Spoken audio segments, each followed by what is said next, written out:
Welcome back everyone to another episode of Shinkara. It's been a long time, too long I'd say, but the show is back and I'm ready to talk about awesome games full of heart and soul once again.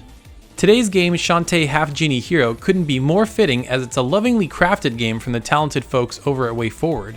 WayForward has mainly worked on licensed games over the years for franchises like SpongeBob and Adventure Time, while also developing the excellent DuckTales Remastered and their own original series Mighty Switch Force and Shantae.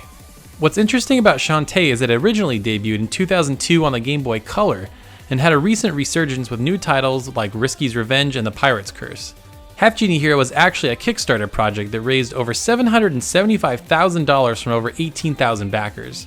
It was set to be a digital-only title, but thanks to Xseed helping out, it received physical releases for PlayStation 4, PlayStation Vita, and the Wii U.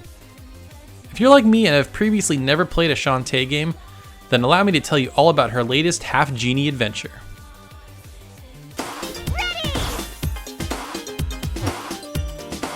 The story of Half-Genie Hero revolves around Shantae helping her crafty uncle Mimic complete his latest invention, the Dynamo. Their home of Scuttletown is constantly under siege from pirates and other fiends, and the Dynamo will supposedly keep them at bay. After obtaining the blueprints, it's up to Shantae to scour the land in search of the required parts. At first it can be pretty straightforward as to where you need to go to collect parts, but after a few hours you'll need to consult Scuttletown's residents for information or simply talk to the lady at the bathhouse for hints. The story moments for the most part are well done. They get to the point, are snappy, and don't overstay their welcome. Despite how short these moments are, you really get a good sense of each character's personality, whether it be through the character's portraits or brief bits of voice dialogue.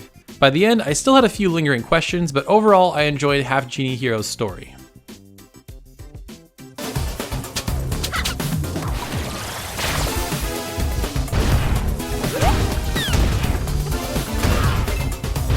The gameplay of Half-Genie Hero is very akin to a side-scrolling Metroidvania. At first, levels are fairly straightforward with platforming elements, enemies to fight, and bosses waiting at the end of each. Shantae has the ability to jump, crawl, and hang on the environments, while her main form of attack comes from whipping enemies with her hair. Whip it! Whip it good! Later on, you'll also have the option to equip ranged magic spells that can attack multiple enemies at once. As you explore the levels for the first time, you'll begin noticing that certain areas are inaccessible, and that's where the transformations come into play. As you complete and start exploring levels a bit more, you'll gain creature transformations, each of which having a unique ability. For example, the monkey form can jump really high and climb on walls, while the mermaid form can swim freely underwater and shoot bubbles. It was really fun to go back to older levels and see what new secrets and collectibles I could find with my new forms. With over 10 in total, there's definitely creative ways to re-explore complete levels. Also, is it just me, or is this monkey the most adorable thing you've ever seen? I just want to squeeze it. One more time for your daddy! And squeeze it and hold! I will say that some of the later forms were a bit obtuse to find for me personally. In fact, I ended up finding an ability upgrade to one transformation before finding the transformation itself. I would have liked for levels to have been better designed in a way that led you to certain transformations in a nice flow. I very well could not have explored enough, but that was my experience through the game. I also want to mention Half-Genie Hero's checkpoint system, which really made me mad at times. A certain boss has 3 forms, and if you die on the final form you have to start all the way from the very beginning, which can be a bit lengthy. I understand the old school philosophy of getting better and trying again, but I feel like that design choice is super antiquated in 2017. If I completed a part of something, I shouldn't need to start all the way from the beginning. It's just frustrating and makes me want to turn the game off rather than keep trying. Overall though, I had a blast playing through Half-Genie Hero. There's a great variety in level design, and the transformations make playing through levels over again a fun experience. It took me about 6.5 hours to complete, and you could probably squeeze another hour or so out of it if you want to collect everything. There's also a New Game Plus mode and a Yet to Come mode that, according to the game's Kickstarter, will allow you to play through the campaign with entirely different characters. If you're like me and are short on both time and cash, $30 for this wonderful platformer is a fantastic value.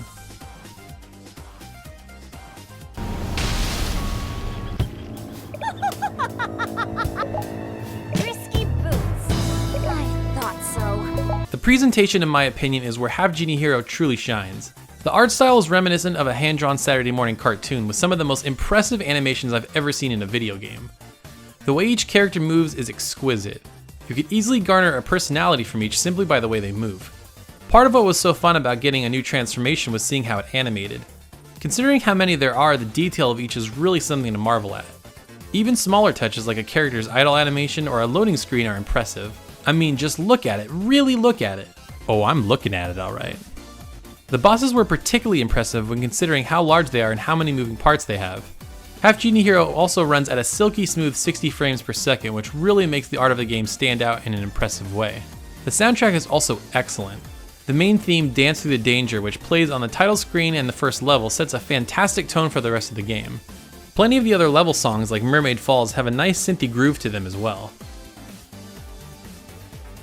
I really had never heard of the Shantae series before Half-Genie Hero, but WayForward has now made me a fan thanks to the game's fun gameplay, unbelievable presentation, and quirky personality. I truly hope WayForward has plans to make more Shantae games in the vein of Half-Genie Hero, because I'd be there lined up on day one every time. For only $30, I truly urge you to give this excellent platformer a chance. The amount of love and detail that went into this game is so evident even after only playing for an hour or so.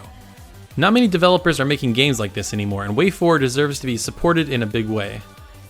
Well, that's going to do it for this episode of Shinkara. A special thank you to all the longtime fans for waiting patiently, and rest assured more episodes will be coming in the future. Thanks once again for watching, and we'll see you next time.